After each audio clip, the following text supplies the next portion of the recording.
Assalamualaikum warahmatullahi wabarakatuh.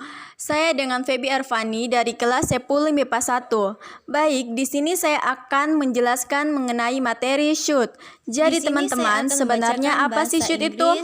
Jadi, should memiliki makna seharusnya dan merupakan modal atau kata bantu auxiliary yang memiliki banyak fungsi meski notabene atau bentuk lampau dia adalah bentuk past dari shall. Tetapi berbeda dengan shall yang hanya memiliki arti harus atau akan. Should memiliki makna yang lebih kompleks. Nah, should juga memiliki banyak fungsi loh, di mana kita akan membahas satu-satu fungsi should dalam simple, continuous, and perfect. Yang pertama, fungsi should dalam simple. Di mana fungsi should dalam simple ini memiliki beberapa fungsi, yaitu to give advice, suggestion, and commendation, memberi nasihat, saran, dan pujian. Contohnya, you are too fat, you should go on diet. I think you should study hard so that you do not fail in the next exam.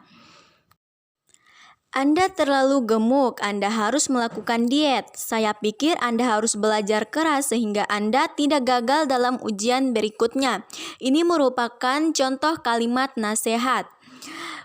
Langsung pada fungsi yang kedua dari simple, yaitu to express obligation but it is not strong as. Untuk menyatakan kewajiban tetapi tidak sekuat harus. Example, you should not lie to your parents. Anda tidak harus berbohong kepada orang tua Anda. Fungsi yang berikutnya, to express situation likely in the present. Example, Andy should be at home. Meet him now. I have called him this morning. Andi harus di rumah, temui dia sekarang. Saya telah meneleponnya pagi. Fungsi should selanjutnya dalam simple yaitu to predict situation in the future. Untuk memprediksi situasi di masa depan. Contoh kalimatnya yaitu you have checked in the doctor, you should be fine tomorrow. Anda telah memeriksakan diri ke dokter, kamu harus baik-baik saja besok.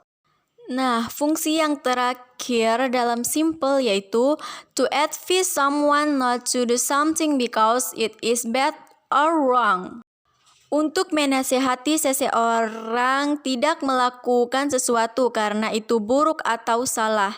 Contoh kalimatnya yaitu you should not cheat in the exam, yaitu Anda tidak boleh menyontek dalam ujian. Nah, itulah fungsi should dalam simple. Selanjutnya, di sini should dalam simple memiliki atau mempunyai 3 bentuk atau formula yang digunakan. Bentuk pertama yaitu bentuk positif yang digunakan yaitu subject plus should plus verb 1. Contoh kalimatnya, I should probably go.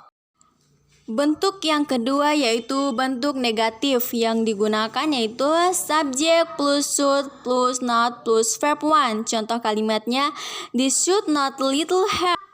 Mereka seharusnya tidak membuang sampah sembarangan di sini.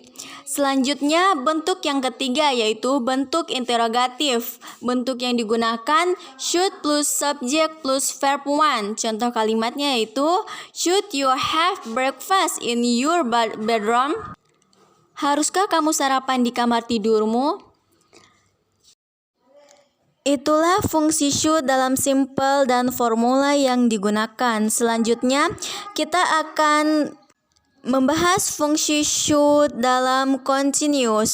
Jadi, fungsi should dalam continuous yaitu untuk menyatakan gagasan bahwa subjek tidak memenuhi kewajibannya atau tidak bertindak secara pantas atau berbuat secara pantas. Contoh kalimatnya yaitu you should be cleaning your room. It is very dark. Anda harus membersihkan kamar Anda. Ini sangat gelap. Nah, selanjutnya formula yang digunakan dalam simple continuous yaitu sama dengan should simple.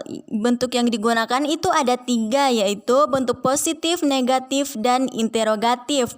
Di mana bentuk positifnya yaitu subject plus should plus be plus verb ing. Contoh kalimatnya He should be taking a bath now. Dia seharusnya sedang mandi sekarang.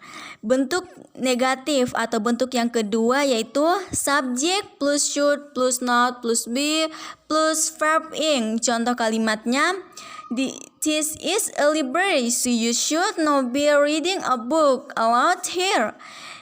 Ini adalah sebuah perpustakaan, jadi kamu seharusnya tidak membaca dengan bersuara di sini. Bentuk yang ketiga interrogatif yaitu should plus subject plus be plus verb ing. Contoh kalimatnya, should we be watching TV while waiting for dad to come home? Haruskah kita menonton TV sementara menunggu ayah pulang? Itulah fungsi should dalam continuous beserta formula yang digunakan.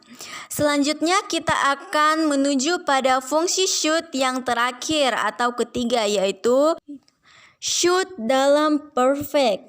Fungsinya yaitu to express an action or idea that you did not fulfill the obligation in the past. Untuk menyatakan tindakan atau gagasan bahwa Anda tidak memenuhi kewajiban di masa lalu. Contoh kalimatnya yaitu, you should have done your homework as soon as possible when you are remembered it.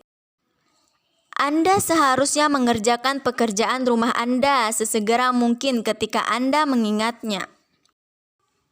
Nah, kemudian bentuk yang digunakan dalam should perfect ini sama dengan bentuk dari should simple and should continuous. Di sini juga menggunakan 3 bentuk yaitu bentuk positif, negatif, dan interrogatif.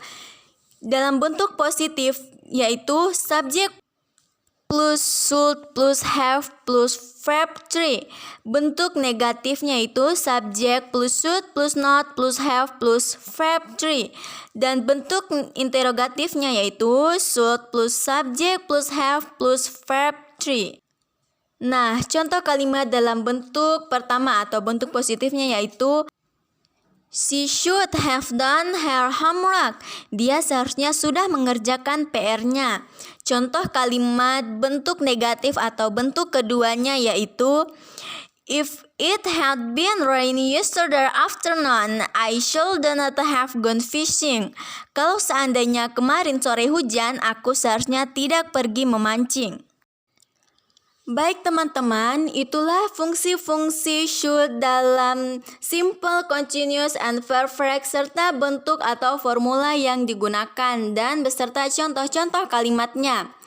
Di sini kita dapat menyimpulkan bahwa the word should can have different meaning and function depending on what comes after. Here are the difference in the function. Should plus present is used for saying at fish.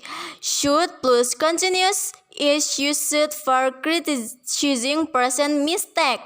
Should plus perfect is used for criticizing past mistake or saying regrets.